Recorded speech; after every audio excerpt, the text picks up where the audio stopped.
Hey, what's up everybody? This is Nemiroff back with another bullet for you.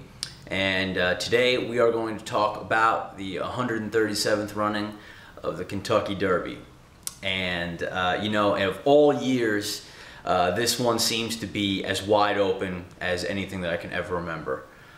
You've got a couple favorites in here, but this race is 20 horses. Anybody can truly win. Keep that in mind before hearing the analysis. But what I thought we would do is we're going to zero in on 5 horses that I think are poised to run huge and have a legitimate chance here at the Run for the Roses. So we'll look at them in numerical order to easily keep track. So first, we are going to look at the number 11, Master of Hounds. Now, this horse is coming in from Ireland for trainer Aidan O'Brien. He's only made one start this year, a tremendous game second in the UAE Derby over in Dubai. The horse has, never really raced on dirt actually, and his pedigree is hugely turf by King Mambo out of a Sadler's Wells mare, but that pedigree is just regal. I mean, just incredible pedigree there. He's an impressive specimen from what I've seen. This horse, look, he's just going to improve, I think. I like he's lightly raced. Garrett Gomez getting the mount here. He's 30-1 morning line. It's taking a shot in the dark here with Master of Hounds, but I just have a hunch that with his pedigree, and he's already, lost by a nose, going 1 mile and 3/16, I think the distance should be no problem. The 11 post is great. I think he's going to run well. So next, we will take a look at the number 12, Santiva. Now, Santiva I've been on for a long time. The Son of Giants Causeway has already a win with Sean Bridgmahan, his jockey, has a win at Churchill Downs. So I think that is a key stat to look at. That was as a 2-year-old. As a 3-year-old, he's only raced twice. A real disappointing effort there in the bluegrass, but he had a terrible trip. He was getting banged around on the inside. And look, the poly track at Keeneland, you can't really use that so much as a judgment, I don't think, for a race like this.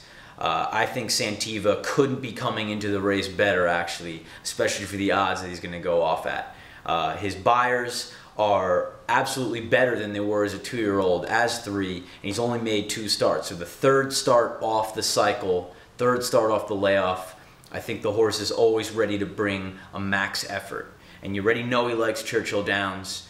Getting Sean Bridgmahan back, I think Santiva is going to be totally overlooked, and he absolutely can win this race. The 12 post is great, sitting on a huge one. We might be talking 50-1 here. Next, let's look at the 13, Mucho Macho Man. Now, this horse will definitely take some money. He's going to take some action. Very popular. His trainer, Kathy Ritvo, had a heart transplant, capturing the people's attention here. So she's going to take money for that reason. But look, Mucho Macho Man, he's a salty customer. And he beat Santiva in the Louisiana Derby, the Risen Star earlier this year. Louisiana Derby, he had a lot of trouble. He lost a shoe right at the start and still was tenacious, game to get 3rd. This is just a hard-trying colt. Seems like he's always there. His speed figures are pretty nice. He's been training real well. Mucho Macho Man, I have no reason to think that he's not going to be there, even though he might only be, say, 8-1 when it's all said and done. So continuing on this path here, we're going to look at the number 15, Midnight Interlude. Now this surprise winner of the Santa Anita Derby, certainly dismissed by me, it was a great race actually at second look. I mean, he was basically stalking wide the whole time. Then he had to re-rally in stretch as coming to the top sort of basically ran right in front of him, and Midnight Interlude checked and then re-rallied and still got by him. Just a real tenacious effort in his first trip, going 1 mile and 1/8 in stakes company. And he's been just working bullets like crazy. Bullet Bob Baffert has got him on his toes. I think Midnight Interlude getting the 15 post, you know, the first one in that second gate there, he should have a clear shot to stalk the leaders around. I think he's coming into this race in great shape. He's going to take some money too. He'll take some action, but he still might be a very honest, you know, 12 to 15 to 1 range. Last, we are going to look at the 16 Animal Kingdom. Now, this horse, I tell you, he really impresses me. And he's only raced 4 times in his life. And he's come in second twice, and he's won twice.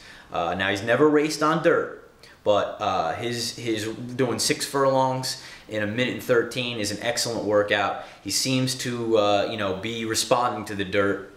You know, he's got a great pedigree by Leroy des Animaux, who was a turf runner, but this horse I just love the way he goes around the Spiral Stakes, which he won at Turfway Park.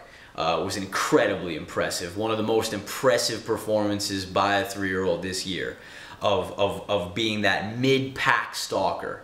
You know, not too far back, not too far front, just like right in the middle. Let him just go along with the pace and then push button. Just makes a little shake of the reins and he goes right on by, and he kicked clear. And you know, that was polytrack as well, but he looks like he's responding to the dirt. Animal Kingdom, he could end up being better than all of these. So look, again, this race is absolutely wide open. Anybody tells you they know what's going to happen, they're lying. They have no idea. But for me, for these purposes, I think it would be wise to do a $2 exacta box with these 5 horses, and we're talking huge numbers if it hits. Any of these hit. Okay, so we're talking a $2 exacta box, and we're going to use the 11 Master of Hounds, the 12 Santiva, the 13 Mucho Macho Man, the 15 Midnight Interlude, and the 16 Animal Kingdom. And we'll see what happens.